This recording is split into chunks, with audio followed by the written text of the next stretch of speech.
Assalamualaikum warahmatullahi wabarakatuh.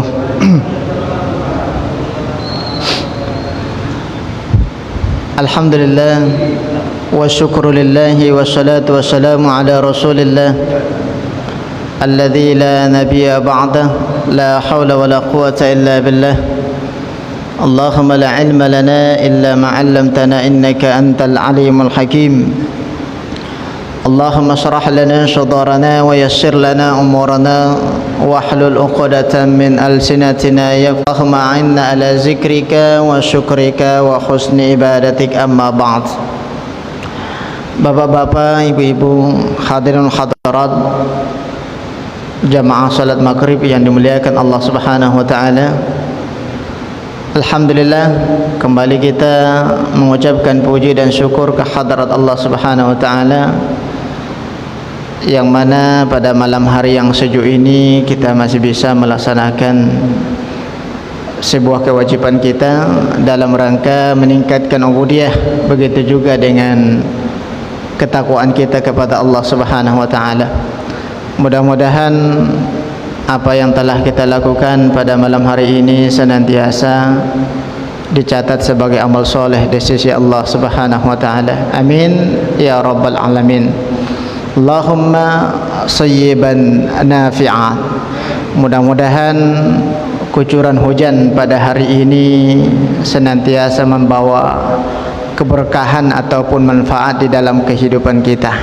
Amin ya rabbal alamin. Kemudian salawat beriringkan salam senantiasa kita hadiahkan ke junjungan kita, uswatun hasanah kita, yaitu Rasulullah sallallahu alaihi wasallam, yang berlafazkan Allahumma salli ala sayyidina Muhammad wa ala ali Muhammad, assalamu alayka ya Rasulullah, sebagaimana yang telah difirmankan oleh Allah Subhanahu wa taala di dalam Al-Qur'an. Ini ayat yang paling sering dikutip oleh seorang muazzin sebelum mengumandangkan azannya. Jangankan manusia, Allah dan para malaikatnya saja mengucapkan salawat dan salam kepada Rasulullah, yang mana bentuk daripada ucapan salawat dan salamnya berbeda dengan apa yang telah dianjurkan kepada umat manusia. Bapak Ibu yang dimuliakan Allah Subhanahu wa taala, ada sebuah hadis Rasulullah sallallahu alaihi wasallam yang mana hadis ini tak ubahnya seperti orang yang sudah pernah kita ceritakan sebelumnya, yaitu Anas bin Malik.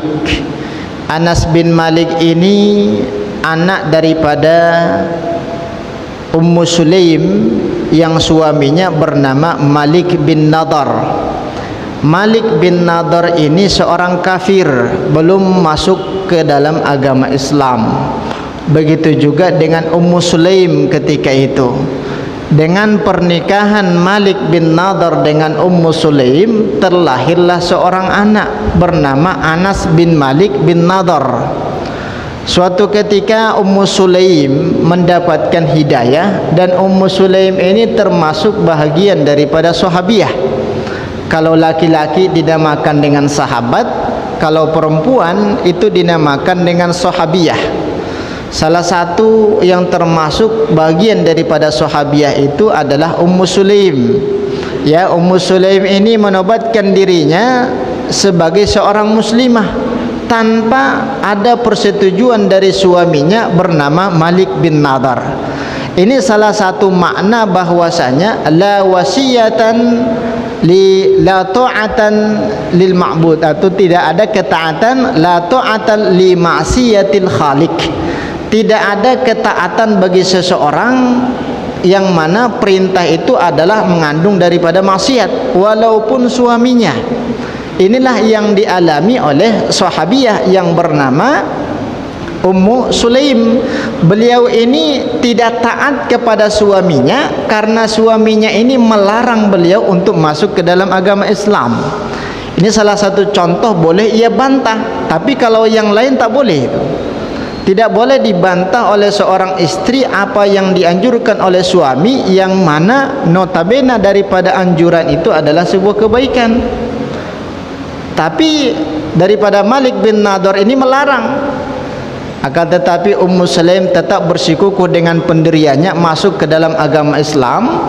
Keesokan harinya anaknya yang bernama Anas bin Malik, masih balita ataupun masih anak-anak, ia ajari untuk mengucapkan syahadat.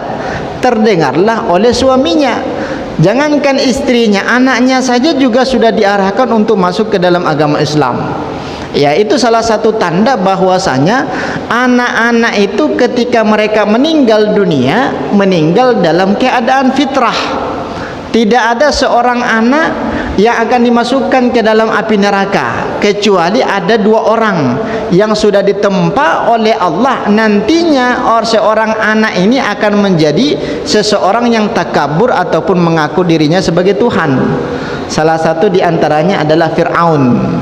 Fir'aun ini setelah terlahir dia itu sudah dinobatkan beliau ini akan ditempa sebagai seseorang yang mengaku dirinya sebagai Tuhan. Maka apa kata Rasulullah sallallahu alaihi wasallam? Kullu mauludin yuladu 'alal fitrah. Ya, setiap bayi itu terlahir dalam kondisi dan keadaan fitrah. Ketika meninggal dunia itu bayi dimasukkan ke dalam surga itu. Walaupun ayahnya beragama Yahudi, Majusi ataupun Nasrani, tapi ketika dia balik dan sudah berakal, maka dia bisa memilih agama yang mana yang patut ia emban ataupun ia jalankan di dalam kehidupannya. Tapi ketika itu Anas bin Malik belum meranjak dewasa, masih anak-anak, tapi tetap dibimbing oleh istrinya bernama Ummu Sulaim. Tak lama kemudian dikarenakan berbeda agama, otomatis mereka pisah dan cerai. Ya, tidak ada cerita menikah beda agama dihalalkan di dalam agama Islam, tidak tuh. Haram hukumnya seseorang menikah kecuali dulu ahli kitab tuh. Kalau ahli kitab muslim ataupun perempuannya boleh menikah dengan seorang laki-laki yang muslim dulu itu. Dikarenakan sekarang ahli kitab itu tidak ada lagi tuh. Tidak ada yang dinamakan dengan ahli kitab. Semuanya harus berpedoman kepada Al-Quran ataupun As-Sunnah tuh. Tapi di zaman Nabi itu masih ada ahli kitab. Apa yang dinamakan dengan ahli kitab? Ada yang dinamakan ahli kitab Injil, sisa daripada umat Nabi Isa. Belum sampai syariat yang di bawah nubuah oleh Rasulullah sallallahu alaihi wasallam, tapi beliau itu sudah beriman tapi berpedoman kepada kitab Injil. Itu yang dinamakan dengan ahli kitab. Itu boleh dinikahi, tapi sekarang tidak ada yang dinamakan dengan ahli kitab lagi itu. Tapi Bapak Ibu yang dimuliakan Allah Subhanahu wa taala, setelah cerai antara Ummu Sulaim dengan suaminya Malik bin Nadhr, akhirnya Malik ini berangkat ke Sam, meninggal dunia. Maka status daripada Ummu Sulaim ketika itu adalah menjanda dengan satu orang anak. Ya, anaknya bernama Anas bin Malik bin Nadhr. Maka Ummu Sulaim ini adalah orang yang rupawan, sangat cantik dia, dermawan, akhlaknya bagus. Setelah masuk ke dalam agama Islam adalah seorang Nasrani ataupun kafir Quraisy ketika itu hendak meminang daripada Ummu Sulaim, yaitu Abu Talha. Ketika itu Abu Talha belum menobatkan dirinya sebagai agama Islam. Ini ada kaitannya dengan periwayat daripada hadis yang akan kita bahas pada malam hari ini itu. Setelah Abu Talha mendatangi, Abu Talha ini orang yang kaya raya, mendatangi daripada Ummu Sulaim untuk melamarnya. Walaupun engkau sudah beranak satu, tetap aku hendak menjadikan engkau sebagai istriku, kata Abu Talha. Tapi Ummu Sulaim menolak lamaran itu mentah-mentah, dikarenakan Abu Talha ketika itu masih dalam kondisi kafir. Maka apa kata Ummu Sulaim? Bagaimanapun engkau merayuku ataupun memberikan mahar kepadaku, apakah berbentuk emas ataupun perak, aku tidak menerimanya kecuali kamu beragama Islam, kata Ummu Sulaim. Dikarenakan kecintaan Abu Talha kepada ini perempuan yang mendorong beliau itu masuk ke dalam agama Islam. Ya, maka Abu Talha ini mendatangi Rasulullah SAW. Ya Rasulullah, aku sudah menobatkan diri sebagai seorang muslim. Setelah beliau bersyahadat baru mendatangi Ummu Sulaim untuk ia nikahi. Berarti mahar yang paling mulia yang pernah terjadi di dalam sejarah adalah maharnya Ummu Sulaim. Apa mahar daripada Ummu Sulaim? Agama Islam, beragama Islam. Berarti boleh ya melamar seseorang yang mana bentuk daripada maharnya itu tidak berbentuk angka. Ini pernah terjadi seperti halnya yang dilakukan oleh Abu Talha untuk melamar Ummu Sulaim ketika itu.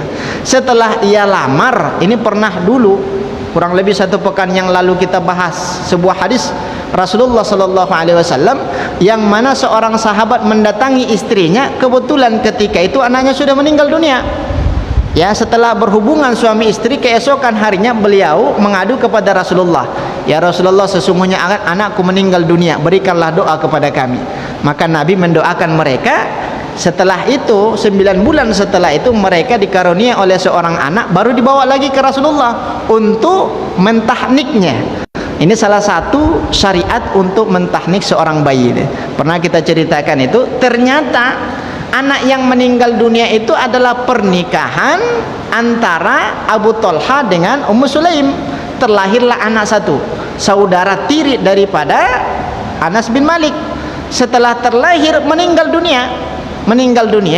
Setelah itu mereka punya anak lagi yang bernama Abdullah, yang mana Abdullah ini dibawa kepada Rasulullah. Kemudian Nabi mentahnik, memasukkan kunyahan kurma ke dalam langit-langit daripada itu bayi. Akhirnya anak itu menjadi anak yang soleh dan juga punya keturunan seperti halnya yang didoakan oleh Rasulullah sallallahu alaihi wasallam. Berarti Anas bin Malik ini memiliki ayah yang mana ayahnya itu bukan ayah kandungnya, ya, bernama Abu Talha. Ini ada kaitannya tentang ibu tiri, ayah tiri ataupun ayah kandung dengan ibu kandung. Tapi Bapak Ibu yang dimuliakan Allah Subhanahu wa taala, tapi hadis ini ya silsilahnya memang seperti itu, pembahasannya sedikit berbeda. Tapi Anas bin Malik radhiyallahu anhu meriwayatkan sebuah hadis Rasulullah sallallahu alaihi wasallam yang langsung dari baginda Nabi. Apa kata Anas bin Malik?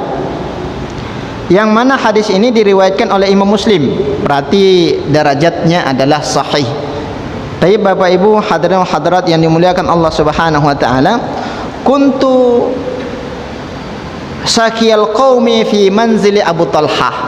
Anas bin Malik ini kan biasanya tinggal di rumah Rasulullah karena beliau itu pembantu daripada Rasulullah sallallahu alaihi wasallam.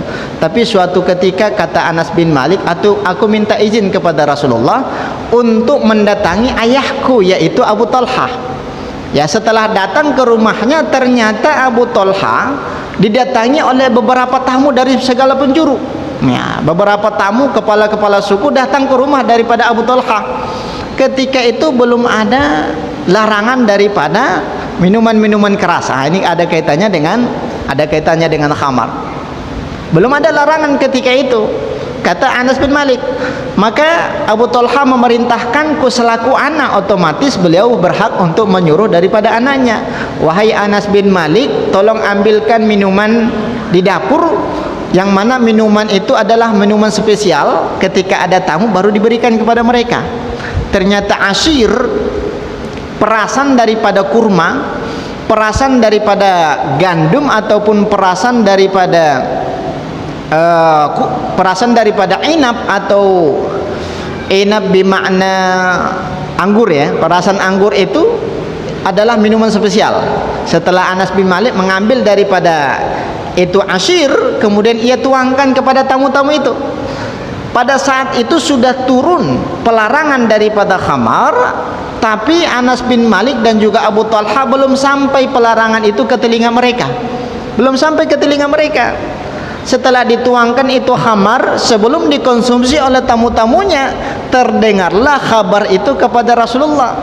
Fanana munadian. Ketika itu Rasulullah sallallahu alaihi wasallam menyuruh kepada mereka, apakah kalian belum mendengar sebuah ayat yang turun dengan perantaraan Jibril alaihi salam yang telah mengharamkan daripada ini khamar, kata Rasulullah. Ya, ternyata mereka belum mendengar daripada keharaman khamar itu. Maka apa yang mereka lakukan? Belum, ya Rasulullah, itu sudah ada ayat yang melarang ataupun yang mengharamkan khamarnya, maka kalian lagi untuk mengkonsumsi itu khamar. Maka mereka tak jadi mengkonsumsi khamar, dimasukkan lagi ke dalam kendi.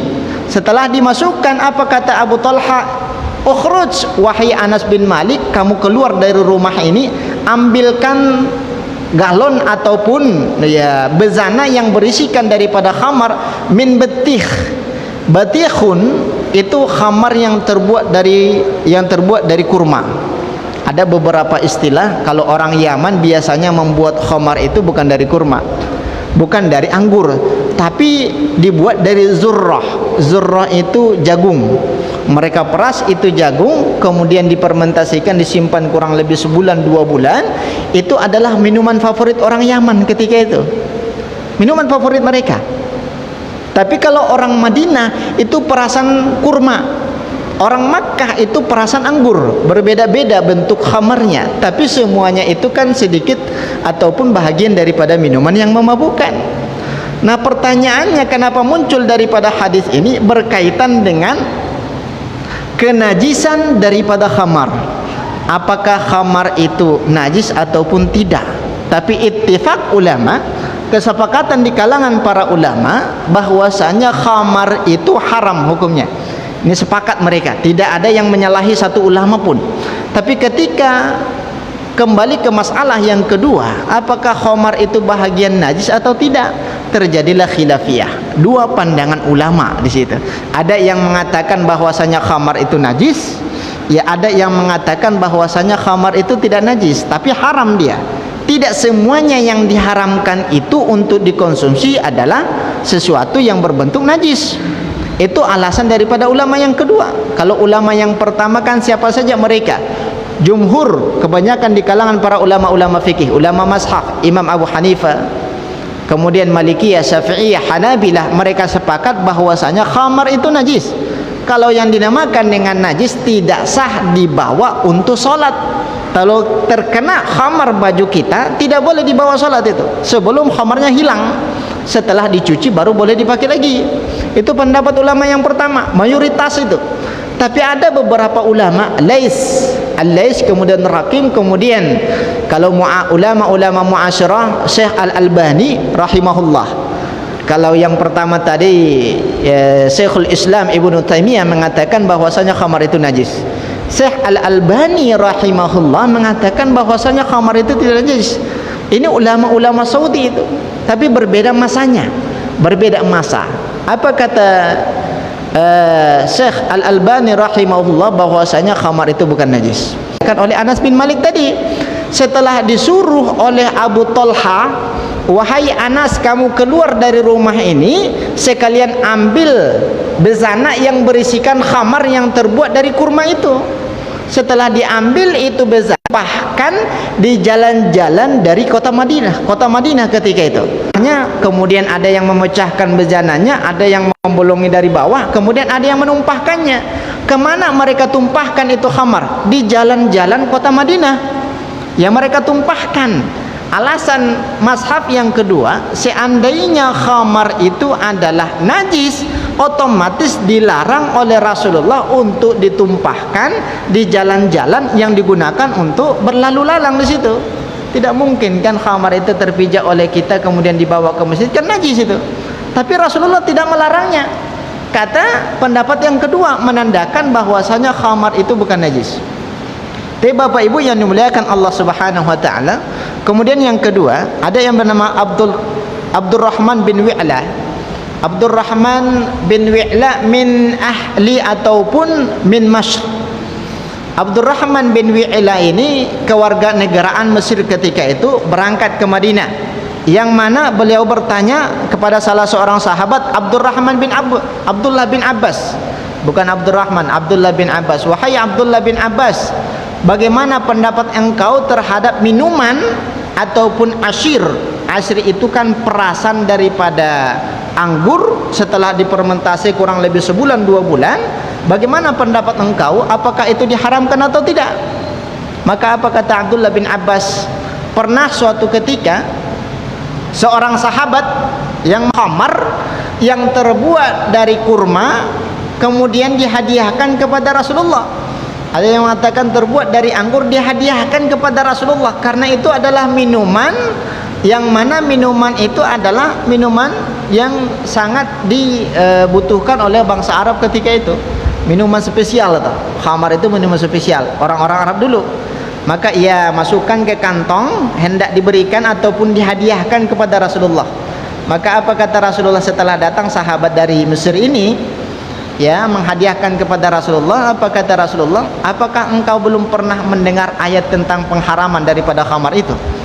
Kata Rasulullah, tidak ya Rasulullah. Sekarang khamar itu sudah diharamkan, kamu tidak boleh mengkonsumsinya, kata Rasulullah.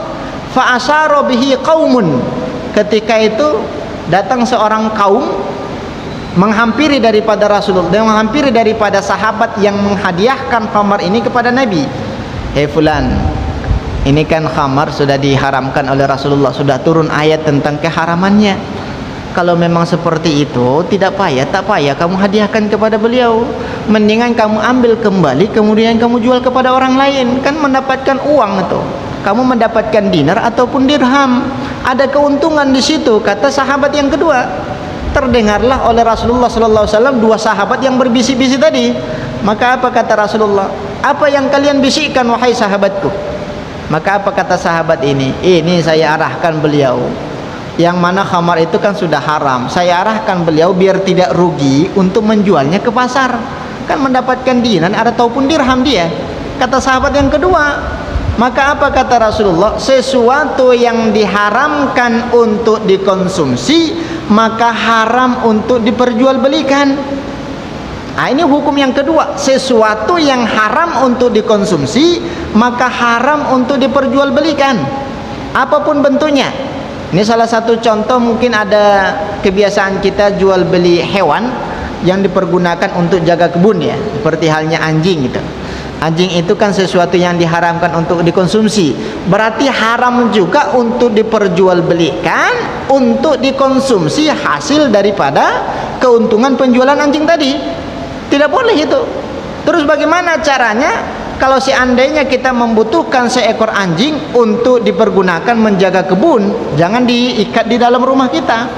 Karena kata Rasulullah, ada rumah yang tidak pernah didatangi oleh malaikat. Yang pertama, ada unsur patung di dalamnya. Patung berbentuk hewan ataupun berbentuk manusia yang ada bentuknya, itu malaikat tidak akan masuk ke dalamnya. Bahkan patung-patung itu akan dihinggapi oleh beberapa jin itu. Ini benda yang sangat disukai oleh jin, Pak. Salah satu contoh, mungkin ada patung kita letakkan di rumah. Contoh mungkin kuda besar dia diletakkan di rumah. Nah, nanti mungkin kita bisa masuk 10 menit ya untuk diskusi di penghujung daripada majelis kita. Ini tidak boleh. Kemudian yang kedua, ada hewan yang mana hewan itu adalah anjing. Ya, kita pelihara di dalam rumah, maka malaikat itu tidak akan masuk. Terkadang malaikat itu kan mau membawa berkah, dia mau membawa rahmat ke rumah kita. Dikarenakan ada anjing itu tak jadi, maka merugi kita. Boleh memelihara anjing, tapi ditempatkan di sebuah kebun untuk menjaga kebun kita dari berbagai macam hama, mungkin babi ataupun hewan-hewan yang lainnya. Setelah kita beli itu anjing, ternyata anjingnya beranak pinak, terlalu banyak kalau kita sediakan di kebun itu. Kalau kita tempatkan di sebuah kebun, jumlah anjingnya terlalu banyak. Maka apa yang kita lakukan? Kita juallah beberapa anaknya kepada orang lain. Yang tidak boleh ataupun diharamkan untuk dikonsumsi hasil daripada penjualan anjing tadi. Tidak boleh itu. Karena dari hadis tadi, sesuatu yang diharamkan untuk dikonsumsi kata Rasulullah, maka diharamkan pula lah hasil daripada penjualannya. Maka kamu tidak boleh menjual khamar itu, kata Rasulullah. Kenapa? Karena jenisnya, zatnya itu sudah haram, kamu harus buang dia. Maka sahabat ini menumpahkannya di jalan. Nabi melihat itu, ya, Nabi melihat itu, tapi tidak melarangnya. Seandainya kalau najis kan dibuang jauh-jauh dia, atau dikubur, digali, atau dibuang ke parit, tidak ada orang yang menginjaknya. Itu hukum yang kedua. Bapak Ibu yang dimuliakan Allah, terus apa yang hendak kita lakukan dari hasil penjualan anjing tadi? Kalau sudah beranak pinak dia, boleh kita simpan uangnya, suatu saat membutuhkan untuk membeli berbentuk anjing tadi, itu yang kita gunakan. Ya, itu yang kita gunakan. Tidak boleh dikonsumsi hasil daripada penjualannya. Nah, bukan berarti hasil dari kebun tadi itu diharamkan. Tidak. Kan kebun itu dijaga seekor anjing, Pak Ustadz. Ya, walaupun seperti itu kan bukan hasil daripada anjingnya, tapi hasil daripada perkebunannya.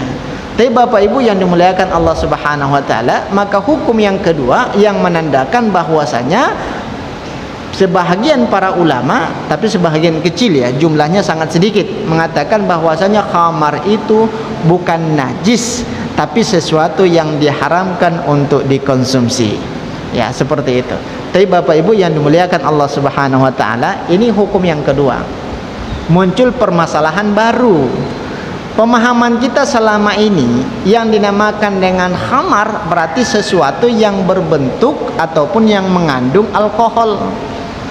Ya, yang mengandung alkohol. Padahal kalau dari segi ilmu kedokteran, makanan-makanan dan minuman, begitu juga dengan buah-buahan, itu ada zat alkoholnya, Pak. Ya, ada zat alkoholnya. Nasi itu beralkohol, tapi standarnya itu 0,08% etanol kan. Alkoholnya alami yang tidak dicampurkan di dalamnya. Ya, salah satu contoh kecil yang sering dipermasalahkan di tengah-tengah masyarakat kita adalah ragi yang kita gabungkan dengan ubi menjadi tapai dia. Nah, ada yang mengatakan tapai itu adalah sesuatu yang haram karena sudah fermentasi dia. Setelah diteliti dari segi ilmu kimia, otomatis kan itu alkohol itu berkaitan dengan ilmu kimia.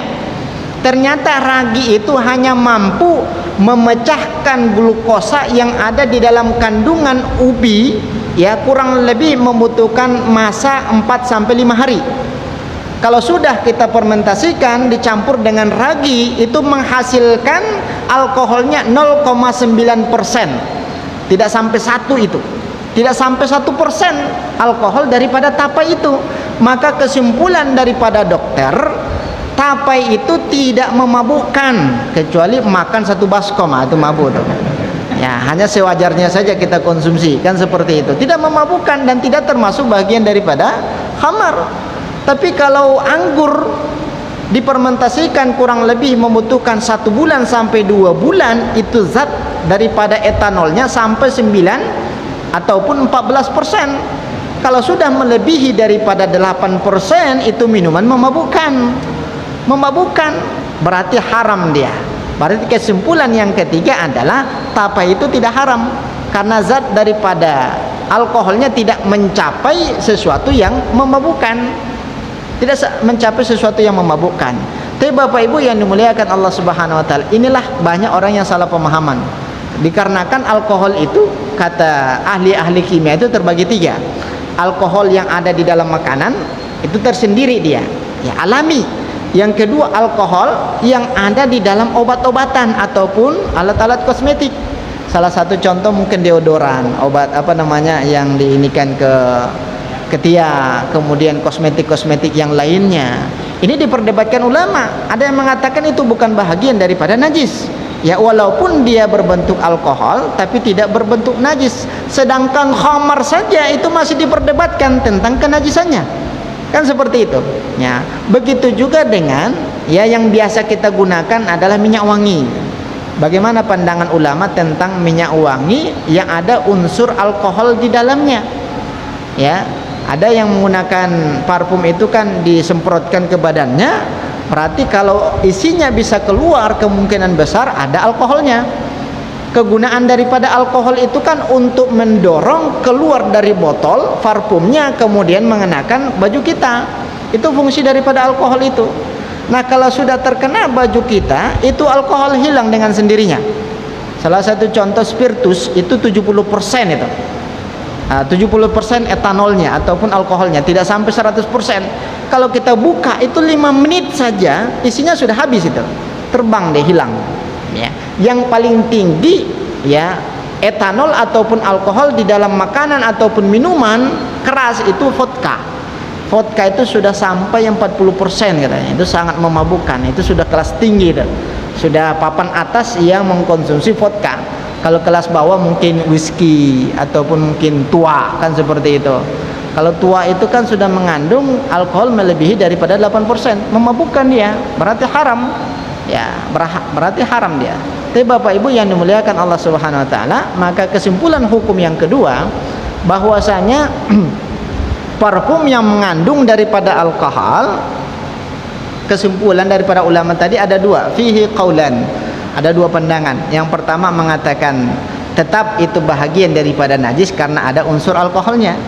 Kemudian yang kedua, tidak najis karena fungsi daripada alkohol itu hanya untuk mengeluarkan isi di dalam botol. Kemudian alkohol itu belum tentu terbentuk daripada sebuah najis. Nah, seperti itu. Tapi kan yang lebih baik kita keluar dari perdebatan ulama. Salah satu contoh, kalau parfum yang tidak ada alkoholnya kan tidak ada yang melarang. Itu yang lebih baik kita gunakan. Sedangkan yang menggunakan alkohol kan masih diperdebatkan, ada yang membolehkan dan ada yang tidak. Maka kita mencari mana yang sudah disepakati oleh para ulama, yaitu parfum yang tidak menggunakan alkohol. Itu jalan keluarnya. Al-khurudu minal khilafah afdal. Nah, itu faedahnya. Keluar daripada perdebatan-perdebatan ulama itu jauh lebih baik, ya, sesuatu yang tidak diperdebatkan oleh mereka. Tapi Bapak Ibu hadirin hadirat yang dimuliakan Allah Subhanahu wa taala, maka khamar-khamar tadi sudah mengalir di jalan-jalan kota Madinah ketika itu. Banyak orang yang berlalu lalang, sehingga banyak orang yang menginjaknya dengan menggunakan sendal ataupun sepatu mereka.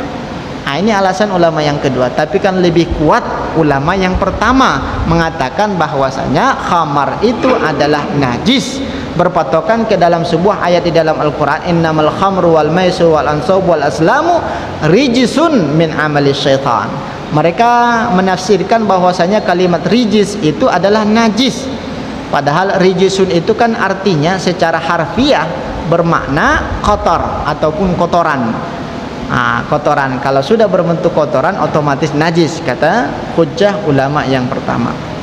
Baik, Bapak Ibu hadirin hadirat yang dimuliakan Allah Subhanahu wa taala, ini masih ada waktu kita kurang lebih 10 menit lagi. Ada sesuatu yang perlu kita diskusikan, silakan kepada Bapak Ibu.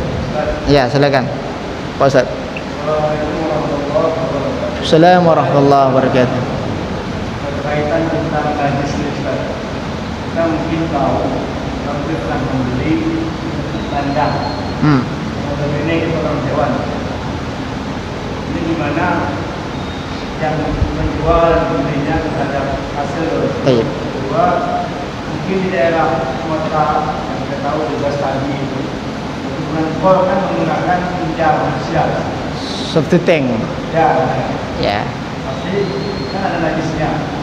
Nah, bagaimana terhadap hasil pertumbuhan kol tersebut yang dijualkan merupakan hasil dari pupuk. Tip. Permasalahan yang pertama adalah masalah pupuk kandang. Apakah boleh diperjualbelikan? Ijma' ulama tak boleh.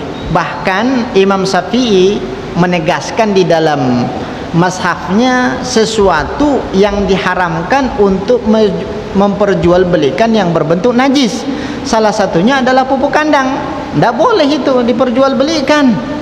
Ya, contoh mungkin satu kaleng 50.000, tidak boleh itu dijual. Tapi bagaimana caranya biar menghasilkan uang? Kita buat akadnya bukan menjual daripada kotoran kambing, tapi upah untuk mengumpulkan kotoran kambing, terkumpullah satu ember, upahnya 50.000 gitu. Ya, seperti itu.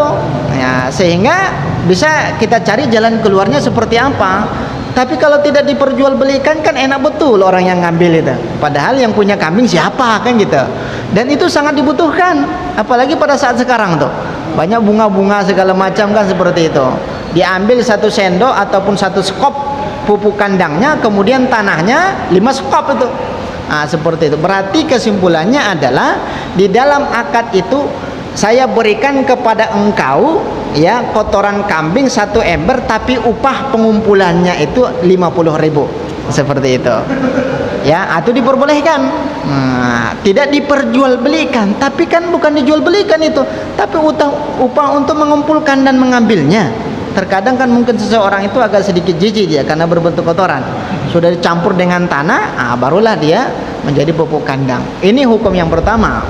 Kemudian yang kedua, yang mana tumbuhan yang dibesarkan oleh najis, apakah termasuk najis juga? Tidak. Kalau kita lihat tumbuh-tumbuhan jambu, mangga, kemudian rambutan yang tumbuh di sekitar sobtiteng kita, itu paling subur itu, paling sering berbuah. Jangan kita berpikir buahnya itu ya bercampur dengan kotoran kita. Itu sudah berbeda, sudah alami dia. Ya, memunculkan sesuatu alami dari pertumbuhan rambutan ataupun pohon-pohon yang lain tadi.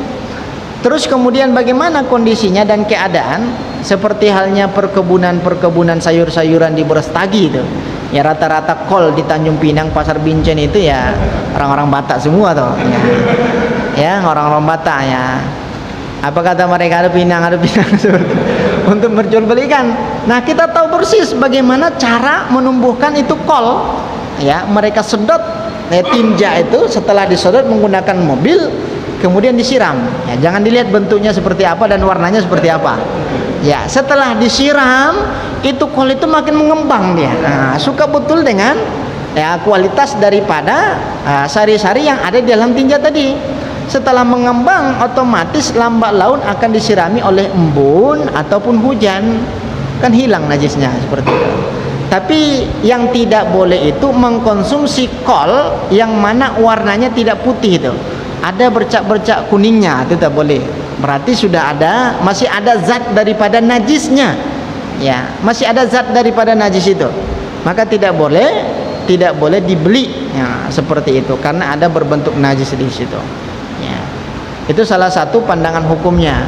Ya, jual beli sayur kol dicampur dengan daging ayam, kan seperti itu.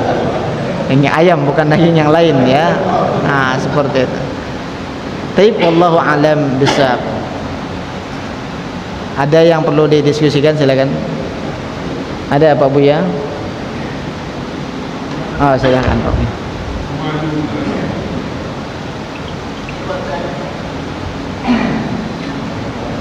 Ini sholat kan di bawah telapak kaki kita seolah-olah macam sakit, melakukan sholat kaki neraka. Mereka menjelaskan kita dalam sholat. Bagaimana caranya supaya kita lebih khusyuk dalam sholat kita? Taib. Ini berkaitan dengan sholatnya. Ada yang mengatakan sebelah kanan itu surga, sebelah kiri itu neraka. Hati-hati yang sebelah kiri kita nih. Ini neraka seperti itu. Tidak ada kaitannya dengan surga neraka ketika kita di dalam sholat. Nah, sebelah kanan surga. Kakinya menghadap depan, bukan menghadap kiri. Iya, Pak. Kakinya menghadap depan, menghadap depan kan? Iya. Taib.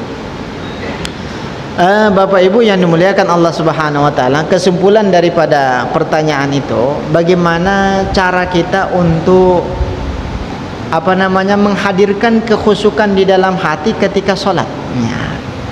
Yang pertama, ada seperti halnya Imam Ahmad bin Hanbal mengkategorikan cara-cara untuk memunculkan kekhusyukan di dalam hati kita ketika sholat. Yang pertama adalah apa yang kita baca itu kita pahami maknanya.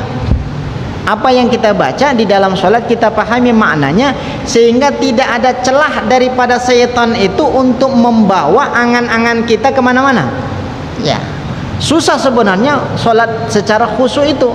Maka tidak disepakati oleh para ulama khusyuk itu adalah salah satu syarat sahnya sholat. Seandainya khusyuk itu termasuk salah satu syarat sahnya sholat, otomatis banyak orang yang tidak sah sholatnya. Banyak orang yang tidak sah sholatnya, ya, karena setan itu tidak membiarkan kita khusyuk. Itu adalah musuh daripada kehidupan kita, musuh yang nyata. Allahu Akbar. Maka apa kata Rasulullah? Setan yang terbirit-birit lari ketika mendengar iqamah dan azan tadi datang sambil bertengger di telinga kita. Bukan di samping tapi di telinga. Mungkin malaikat di samping kita, tapi setan itu langsung di telinga tuh, untuk membisikkan sesuatu yang dapat membuat kita tidak khusyuk di dalam sholat. Ya, terpikirlah kemana-mana. Nanti setelah sholat saya nak kemana nih? Ngopi di mana ya enaknya, kan seperti itu. Sudah terpikir oleh dia, sudah terancang. Kebiasaan orang ketika sholat, ya, 2 jam ke depan sudah dirancang agenda dia apa. Nah, terancangnya di mana? Terancangnya ketika sholat tadi. Setelah saya balik ke rumah ganti baju, ketemu dengan sepulan itu usaha daripada setan itu. Maka kalau kita membaca sesuatu yang kita pahami maknanya, Bismillahirrahmanirrahim, kita pahami maknanya dengan menyebut nama Allah yang Maha Pengasih lagi Maha Penyayang, kita ucapkan dengan menggerakkan lisan, tapi maknanya kita hadirkan ke dalam pikiran ataupun hati kita, maka tidak ada celah lagi untuk berangan-angan. Terpakai dua, bibir terpakai untuk mengucapkan, kemudian akal pikiran terpakai untuk memahami maknanya. Tapi kan terkadang tidak semua bacaan itu, Pak, ya, tidak semua bacaan-bacaan sholat itu yang kita paham maknanya. Maka ketika imam membacakan Al-Fatihah, seyogyanya makmum itu mengikuti bacaannya dengan isyarat, bukan membaca untuk kita, tapi mendengar apa yang telah dibaca oleh imam. Begitu juga dengan ayat. Kalau bisa, kata ulama-ulama fikih, makmum itu menyamakan bacaan ayatnya dengan apa yang dibaca oleh imam ketika mereka hafal. Tapi kalau tidak hafal, boleh diganti dengan ayat yang lain. Itu salah satu caranya untuk mengisi daripada pikiran kita. Contoh, mungkin imam membaca Al-Kafirun, kita ikut membaca Al-Kafirun, sehingga memperbaiki daripada kualitas bacaan kita. Ya, seperti itu. Yang paling utama, ya, dikategorikan oleh Ahmad bin Hanbal adalah memahami apa yang telah dibaca. Kemudian yang kedua, kita menyerahkan sepenuhnya. Ini sebenarnya berat itu. Ya, kualitas kelas imannya sudah di atas ini yang sudah bisa seperti itu. Ya, menyerahkan sepenuhnya apa yang ia lakukan ketika beribadah, sepenuhnya diperhatikan oleh Allah. Ya, ibadah kita kemudian seperti halnya yang dibaca di dalam doa kita, inna salati wa nusuki wa mahyaya wa mamati lillahi rabbil alamin. Kita serahkan sepenuhnya. Mudah-mudahan bisa membuahkan kekhusyukan di dalam salat. Kalau memang jumlah rakaat salat Isya 4 rakaat, mungkin sebelumnya tidak pernah khusyuk di dalam 4 rakaatnya, minimal 1 rakaat khusyuk, 3 rakaat menyusun anggota ke depan tuh. Ya, walaupun tidak kita menerima itu, tidak bisa dipungkiri sebenarnya. Nah, karena setan itu tidak membiarkan sholat kita khusyuk. Kedepannya kita perbaiki lagi menjadi 2 rakaat khusyuk, 2 rakaat tidak. Ya, bukan berarti membatalkan sholatnya. Kedepannya lagi diperbaiki lagi, sehingga 4 rakaatnya khusyuk, tidak ada pikiran-pikiran yang lain. Ya, seperti itu. Ya.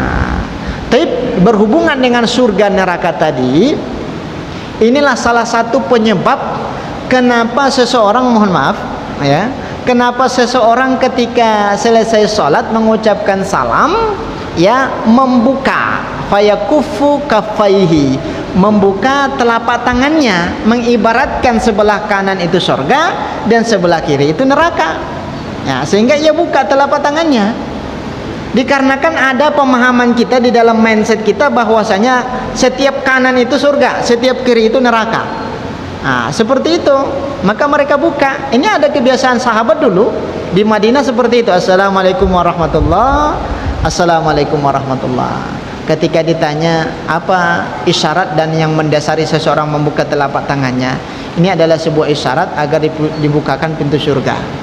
Assalamualaikum warahmatullahi, kemudian assalamualaikum warahmatullahi.